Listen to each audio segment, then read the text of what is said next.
What is up, guys? So today I thought I'd do a little vlog for you guys. It is Sunday.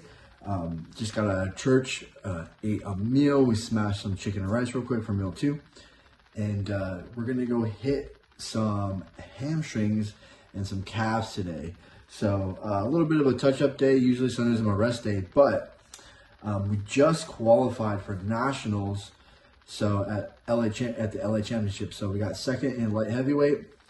So we're gonna go ahead and shoot for the Amateur Olympia in October. So we're just under 10 weeks out. So I actually was planning on doing middleweights at the LA Championships, and they bumped us up to light heavy. So now that I know I have a lot more room inside of that class, we're gonna come better with some better conditioning and try to bring up some hamstrings, biceps, a little bit more glute detail, and work on some little bit of some posing changes. But super excited to be doing the Amateur Olympia during the Olympia week at the Olympia Expo at Resorts World in Las Vegas. So I figure I'm gonna start taking you guys along with me on this journey. I know a lot of you guys follow me for my day trading, but I think I'm gonna start incorporating a lot of my daily vlogs, my bodybuilding and fitness incorporated into my day trading stuff. So yeah, so if you guys would like to continue to support me, don't forget that hit that like, comment, and subscribe below. Just about to make some of my pre-workout here. We're just doing some non-stem pump right now. I just got this Jack Factor right now, but in the works right now for my own pre-workout, my own pump, and a whole series of supplements coming soon. So that being said, we're gonna mix this up. We're doing that, and then we're gonna do some intra carbs just in the form of Gatorade. So really quick dextrose here. That'll be my intra, and then we'll take our post-workout 60 grams from whey protein for immediate post-workout. And then I think we're gonna hit probably do some I'm gonna think about it. We might do some HIIT today, but we kind of want to still kind of keep the fatigue down since we are still only a week out from my last competition. So yeah, and so we'll catch you guys at the gym, and we'll hit this hamstring, calves, and glutes today. All right, guys. So here we have our first movement. I like to start with calves first, just because we're fresh. So starting off with standing calf raises. We're just gonna do like 2 really hard top sets here, and then our third set we're gonna move into another hard set, but we'll do a triple drop set to failure. And so all these sets you really want to go to 90% failure and really work hard for those last reps. So once you're warmed up, you should not be, gassing yourself out with like a bunch of volume and warm-up sets. Go right into those top sets and do the work, go all out.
here we have our second movement.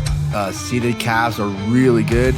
That's gonna work that muscle that sits right underneath your gastrocnemius. This is the one that you cannot see really on your calf. It kind of pops out to the side, on the side of your calf. You might see me on a couple of these sets kind of touch the side of my shin or tibia there to really engage that. But these you want to really nice, slow, and controlled on the first part of the exercise, and then once you're starting to fill out, just pump them up and really push past that failure and force these suckers to grow.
All right, third exercise, lying hamstring curls. These are one of my favorites for size on the hamstring. Think about a preacher curl for your hamstrings, right? So we're gonna do another 2 hard top sets here. You really wanna be focused on that stretch and that squeeze all the way at the top. Nice and controlled, keep that tension on the hamstrings. And again, you should be fighting for those last reps, going about 90% to 95% failure, nice and controlled. It's not about the weight, but it's about the torque and the tension that you're putting on that muscle, controlling it and really taking it to that failure.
Next exercise, we got seated hamstring curls. I really like these because it really locks you in, keeps those hips down, and you can really isolate the hamstrings here. Whereas when you're lying, you really got to work to keep those hips down into the pad. But here you're locked in, so you can get a really good contraction. I like for a cue to keep your toes up towards the ceiling, kind of dorsiflex your ankles up the whole time, and really control and squeeze. Again, you'll see my face towards the ends of these top sets, really digging deep. It might not look like much on the actual exercise, but pay attention to my face. You really want to be digging for those last couple reps, nice and controlled, and really feel the muscle, right? As a bodybuilder,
Next exercise here, we got some slightly high and wide leg press. This is gonna really work those glutes.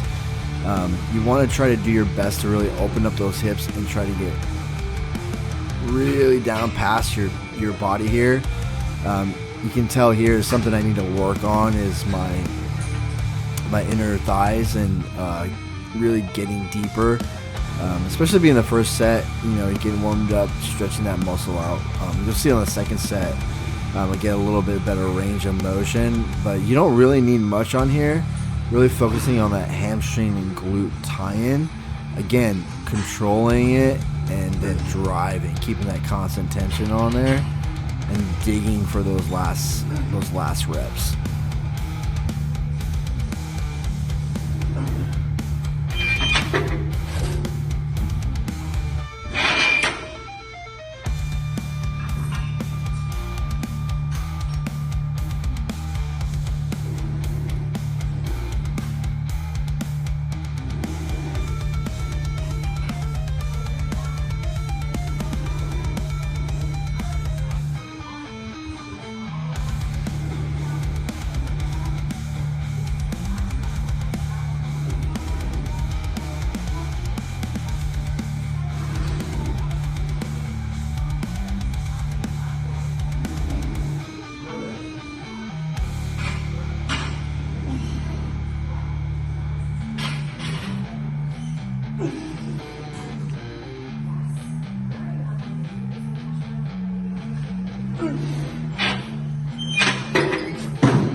These should be a staple in your hamstring workouts on your leg days, or if you're focusing on hamstrings only. Now, granted, I could load this up and do 4 or 5 plates like it's nothing. But again, we want to focus on execution and controlling the muscle, right? Really focusing on intensity and digging for those top sets, getting a good stretch and a good contraction through the whole range of the motion. Admittedly, my arms and forearms were fried because I had hit some shoulders and biceps the day before this. So I needed to grab the straps here to hang on to get a better feel for it. But nice stretch at the bottom, controlled, and drive those hips forward at the top and squeeze those glutes. These ones are a really, really good movement to build those hamstrings.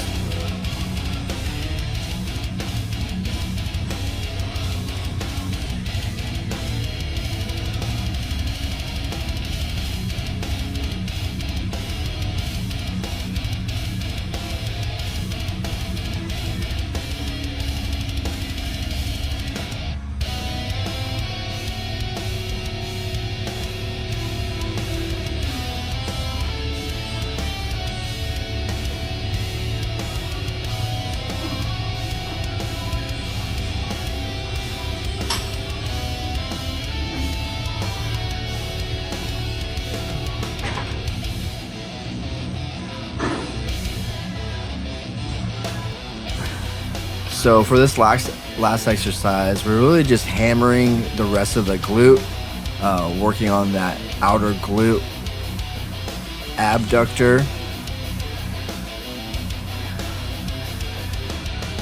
This is just really good for your hip health, especially if you're someone that just is constantly squatting or pressing really heavy and you're really strong in your hip flexors in the front and the posterior or the back. You really want to remember to work on the exterior and the interior of your hip health and muscles, right? As we get older into our elderly years, one of the biggest injuries that happen is you fall and you break a hip, or your hip goes out of place, and it can be really, really bad and downhill from there. So we really want to be mindful of building those hip muscles. Again, you really want to be digging for those last sets, bringing the intensity. Sometimes it might not look like much, but if you're really using that muscle and going to that to that really hard place where you're digging. You can kind of see my face here, controlling the muscle and controlling the weight rather than just moving the weight from A to B. There's a big difference.